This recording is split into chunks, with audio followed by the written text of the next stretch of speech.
This is Monticello, home of Thomas Jefferson, our nation's third president, founder of the University of Virginia, and the author of the Declaration of Independence. This was the home of his families. This was the heart of a 5,000-acre plantation where Jefferson held hundreds of people in slavery over the course of his lifetime. But you wouldn't have known that 50 years ago. 50 years ago, a visitor might have thought that Jefferson lived on this mountaintop alone. Our staff began studying slavery here more than 60 years ago. That research is vital. It allows us to put a lens on slavery through the stories of actual people, their lives, their families, their children, their work. What was missing was the record of those people on the land. And I became aware of that not long after I came to Monticello, and I was talking to one of our donors who had brought an African-American visitor. And they looked down Mulberry Row, once the thriving, bustling main street of a plantation. And the African-American said, "This is how our history has been erased. We had to restore the landscape of slavery."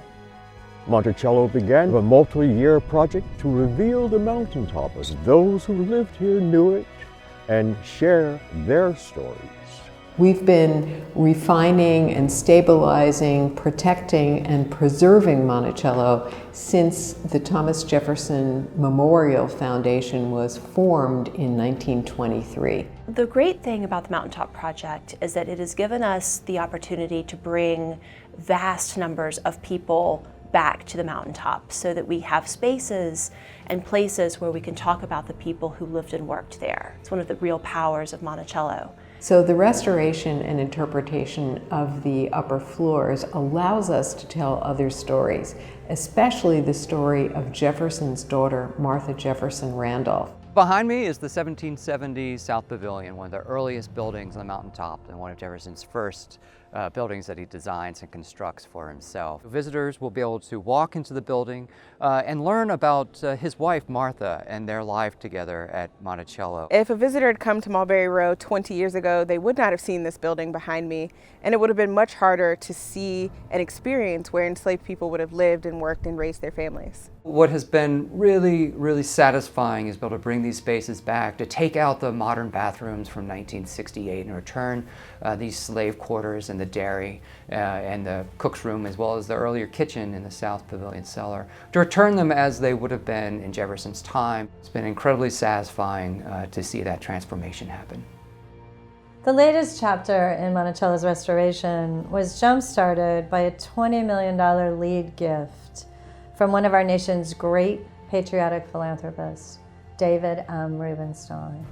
His gift was matched by Monticello's own trustees, and matched again by thousands of donors to our recent campaign entitled, "We Hold These Truths." I think it's important to remember the good and the bad of history. If we only learn the good, and I think we're really not learning history. When you go to see Monticello, you should see how Thomas Jefferson lived.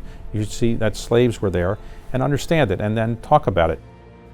This has been, in every sense, a team effort. Generations of scholars and curators and staff and volunteers.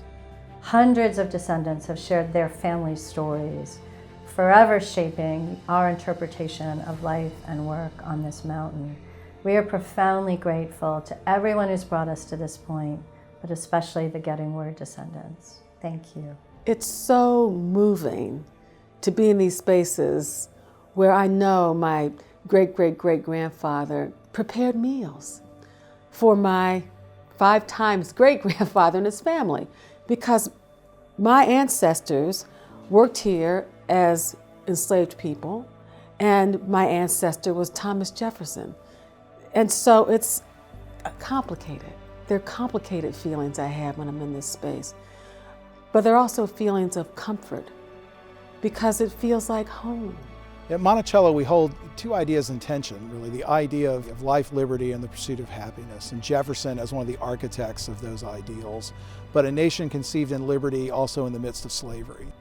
And when you explore the stories of Monticello's enslaved families and their descendants, it's when you really see the realization of that ideal of liberty in the midst of slavery. It's not just about new spaces, it's about powerful stories. One of those stories belongs to Sally Hemings.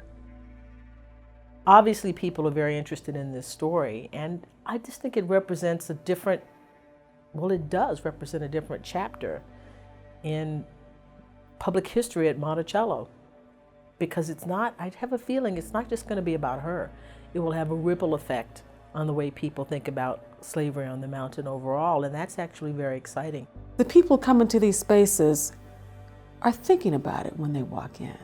They know that enslaved people worked here. They know the mark that's left on America, that it's America's great contradiction. So I think when people come here, they are seeking some sort of solace, peace, answer to the great dilemma of how America was founded. My name is Bill Webb.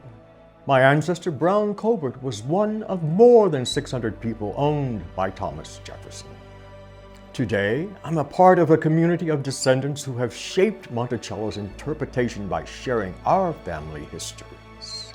We have gathered this morning to celebrate the progress that has been made on this mountaintop, and together to look to the future.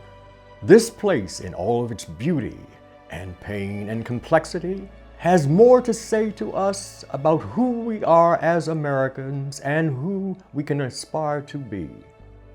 The journey continues.